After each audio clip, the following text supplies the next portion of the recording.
সেটি হচ্ছে কুমিল্লাতে যেই আলোচিত এই মুহূর্তে ঘটনা, সেটি হচ্ছে কুমিল্লায় মুরাদনগরে নারীকে ধর্ষণ করে, ছুরি দেখিয়ে ধর্ষণ করে সেই নারীর আবার ভিডিও সামাজিক যোগাযোগ মাধ্যমে, অর্থাৎ নগ্ন ভিডিও সামাজিক যোগাযোগ মাধ্যমে ছড়িয়ে পড়েছে।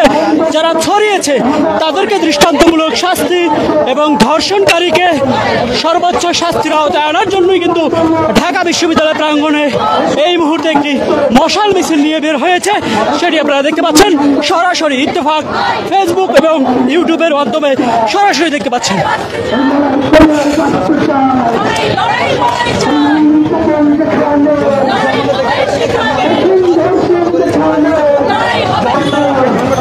আপনারা দেখতে পাচ্ছেন যে ভিসি চত্বরে ঢাকা বিশ্ববিদ্যালয় প্রাঙ্গণ থেকে একটি বিক্ষোভ মিছিল, মশাল মিছিল নিয়ে কিন্তু বের হয়েছে। সেটি হচ্ছে কুমিল্লার মুরাদনগর যৌন নিপীড়নের প্রতিবাদে, অর্থাৎ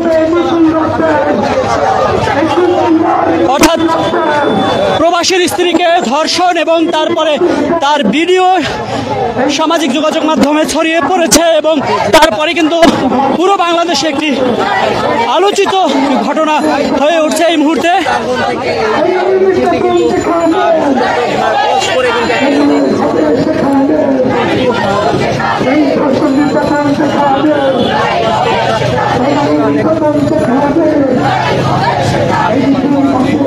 আয়োজনটি করছে গণতান্ত্রিক ছাত্র জোট এবং নারী সংগঠন সমূহরা। অর্থাৎ দেখতে পাচ্ছেন যে মশাল মিছিল, প্রত্যেকের হাতে কিন্তু মশাল নিয়ে কিন্তু তারা প্রতিবাদ শুরু করছে। ঢাকা বিশ্ববিদ্যালয়ের টিএসসি প্রাঙ্গণ থেকে ডিসি চত্বর পার হয়ে কিন্তু আমরা দেখতে পাচ্ছি যে আরও কিন্তু সামনে যাচ্ছে এবং